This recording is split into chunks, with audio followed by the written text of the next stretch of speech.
Hello everyone, स्वागत है आपका हमारे यूट्यूब चैनल पे। मैं धनराज सर। परसेंट की क्लास हमारी चल रही थी और आज हम जो है आगे और थ्योरिकल क्वेश्चन देखते हैं। देखें आप, इससे ये जो क्वेश्चन है, इस टाइप के 3 क्वेश्चन जो है हमारे लिए बहुत इंपॉर्टेंट है और अलग अलग वैरायटी के हैं, तो तीनों क्वेश्चन जो है बहुत अच्छे से समझेंगे।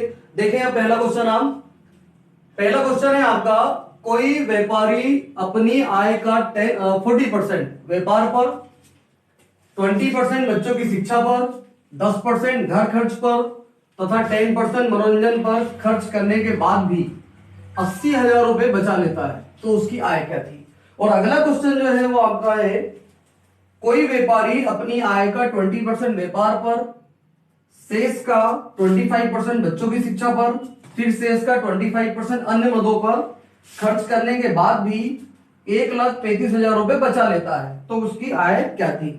ये दोनों क्वेश्चन जो है वो अलग अलग वैरायटी के हैं। एक में जो खर्चे हो रहे हैं वो अलग अलग खर्चे हो रहे हैं और दूसरा जो क्वेश्चन है उसमें हर बार शेष का जो है वो खर्च किया जा रहा है। तो ठीक है, देखते हैं अपन। भाई 40% जो है व्यापार पर और 20% बच्चों की शिक्षा पर, 10% घर खर्च पर, 10% मनोरंजन पर खर्च करने के बाद भी 80,000 रुपए जो है वो बचा लेता है, तो उसकी आय क्या थी। ऐसी स्थिति में हम व्यापारी की आय जो है वो 100% मानेंगे। तो हमने माना कि उसकी जो आय है वो इनकम है, इनकम जो है वो हो जाएगी आपकी 100। अब 100 में से 40% जो है व्यापार पर चले गए, तो यहां पर हमने लिख दिया 40% जो है व्यापार पर। इसके बाद 20% बच्चों की शिक्षा पर, तो यहां पर इसमें ऐड कर दें आप, 20% शिक्षा पर हो जाएगा। इसके बाद 10% घर खर्च पर, इसको भी ऐड कर दें आप, और 10% मनोरंजन पर खर्च करने के बाद भी, तो आप 10 को और ऐड कर दो। तो टोटल जो है, टोटल उस व्यापारी के द्वारा खर्च की गई जो राशि है 40 और 20, 60, 70 और 80। तो यहां पर 80% मतलब 100 में से 80 जो है उसके द्वारा खर्च हो चुका है। अब यदि 80 को हम लेस कर दें 100 में से, तो आपके पास जो है वो बचेगा 20 और 20% बचा है और यहां पर रुपए बचे हैं आपके पास 80,000। तो 20% की जो वैल्यू है आपकी वो हो जाएगी 80,000। तो उस व्यक्ति की आय क्या है, उस व्यापारी की आय क्या है। तो व्यापारी की आय हमने 100 मानी है, तो 20% की वैल्यू आपके पास 80,000 है, तो 100% की वैल्यू कितनी होगी। तो आप यहां पर 100 निकाल सकते हैं। ठीक है, जो वैल्यू आपको दी हुई है वो हमेशा बराबर वाली संख्या के बटे में आएगी और जो वैल्यू आपसे पूछी है उसको हम मल्टीप्लाई में लिख देंगे। तो देखें आप, 80,000 यहां पर 20% की वैल्यू आपको दी है, 20% खर्च करने के बाद बचा हुआ है, तो इसको हम जो शेष वैल्यू यहां पर बची है उसके बटे में लिखते हैं। तो 80,000 के बटे में आपने 20 लिख दिया और आपसे पूछा है 100%, यानी टोटल वैल्यू जो है वो कितनी है, तो इसको जो है हम यहां पर इनटू में लिख देंगे। ठीक है, अब इन संख्या को जो है वो आप काट दो, तो यहां से ये 0 0 आपने कैंसिल कर दी और ये 2 से जो है आपने यहां पर 2 जो के 8 होता है और 1 2 3 0, 1 2 3 0 और आगे 100 है, तो आप 2 0 इसमें और लगा दें, तो ये हो जाएगा 3 0 ये और 2 ये, तो अमाउंट कितना हो जाएगा आपका यहां पर 4 लाख। तो उस व्यापारी की जो टोटल इनकम थी, उस व्यापारी की जो आय है वो है यहां पर 4 लाख।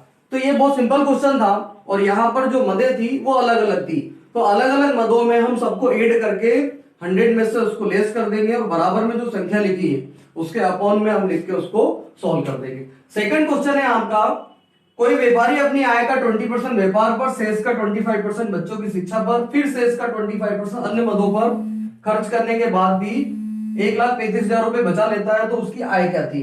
तो अब यहां पर जो है इस क्वेश्चन में यहां पर हर बार शेष वाली बात कही है, तो इसको भी जो है वो हम सॉल्व कर सकते हैं बहुत इजी तरीके से। आपको हर बार जो है, हर बार उसकी जो है यानी इनकम जो होगी हमेशा वो होगी 100%। तो देखिए आप, माना उस व्यापारी की जो इनकम है, आय है, वो है 100। ठीक है, 100 में से उसने 20% जो है व्यापार पर खर्च कर दिया, तो 100 में से आप 20 यहां पर लेस कर दें, आपके पास क्या बचा, शेष जो बचा है, शेष बचा है आपके पास 80। अब ये हो गया व्यापार पर, फिर वो कह रहा है कि शेष का 25%, तो शेष क्या बचा है आपके पास 80, तो 80 का 25 कितना होगा, 80 का 25%, तो 80 इंटू 25 अपॉन 100, ये संख्या 4 बार कटेगी, ये कटेगी 20 बार, तो वैल्यू कितनी है आपकी 20, तो आप 20 को भी लेस कर दें।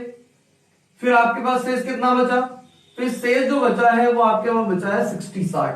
फिर यहां पर ये खर्च हो गया, फिर वो कह रहा है कि फिर शेष का 25% अन्य मदों पर खर्च करने के बाद भी, तो अब यहां पर जो वैल्यू बची है इसका हम 25% फिर लेस करेंगे, तो इसका जो 25% लेस होगा आपका, तो 60 इंटू 25 डिवाइडेड बाय 100, तो ये संख्या यहां से काटेंगे अपन, तो आपके पास आएगा 15, तो 15 यहां से अपन लेस कर देंगे।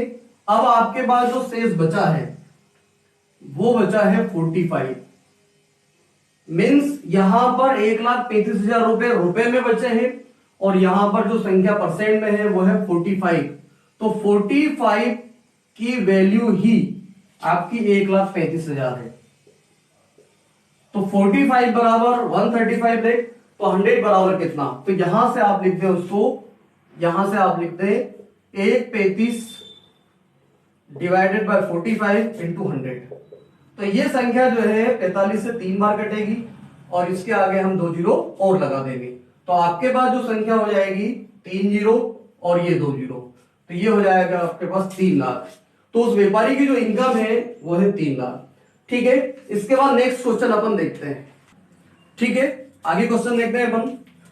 मनोज अपनी वार्षिक आय का 1/3 भाग यातायात पर, शेष का 2/5 भाग मनोरंजन पर तथा शेष का 2/9 भाग अन्य मदों पर खर्च करने के बाद भी 2940 रुपए बचा लेता है, तो उसकी वार्षिक आय क्या है। भाई पहले जो क्वेश्चन था वो था अलग अलग मदे जो है वो खर्च हो रही थी, और सेकंड था कि परसेंट में शेष का जो है वो खर्च किया जा रहा था, और यहां पर जो खर्च है वो संख्या बटे में है। तो जब भी ऐसा कोई क्वेश्चन आए जो खर्चे हैं वो आपको भिन्न में दे या बटे में दे, तो बहुत सिंपल तरीका है, ऐसी स्थिति में हम हर बार हमारी इनकम को 1 मानेंगे। ठीक है, तो हमने मान ली इनकम आपकी 1, अब 1 में से आपने जो है 1/3 भाग खर्च कर दिया है। ठीक है, तो 1 में से 1/3 भाग जब खर्च करेंगे तो हमारे पास जो है बचेगा 3 एकम, 3 में से 1 घटाएंगे तो 2/3 बचेगा। ठीक है, फिर 1 में से फिर लेस कर दो, ऐसी स्थिति में हर बार हम इनकम 1 मानते हैं, तो 2/5 भाग आपने फिर मनोरंजन पर लेस कर दिया, तो आप 2/5 यहां पर लेस कर दें। अब आपके पास क्या बचा, यहां पर 5 एकम 5 और 2 लेस कर दें, तो 3/5 जो है वो आपके पास बचा हुआ है। फिर 1 मान लें आप, 1 में से आपने 2/9 भाग अन्य मदों पर फिर कर दिया यहां पर, तो 2/9 आप यहां पर लेस कर दें, तो आपके पास क्या बचेगा यहां पर 7/9। अब इनटू में सारी संख्या को यहां पर हम लिख दें, तो 2/3 यहां पर बचा है, इनटू 3/5 यहां बचा है, इनटू 7/9 यहां पर बचा हुआ, ये बचा हुआ भाग है। तो अब यहां पर 2940 रुपए बचे हैं, इसके बराबर में हम 2940 रुपए यहां पर लिखते हैं। तो 1 की वैल्यू कितनी है, 1 मतलब आपकी इनकम कितनी है, यहां पर उस व्यक्ति की वार्षिक आय क्या है। तो यहां से इस संख्या को काट लो आप, 3 से 3 कट जाएगा, यहां पर इन दोनों का मल्टीप्लाई, 7 दूनी 14 और 9 5, यहां पर मल्टीप्लाई 45 बराबर 2940 रुपए।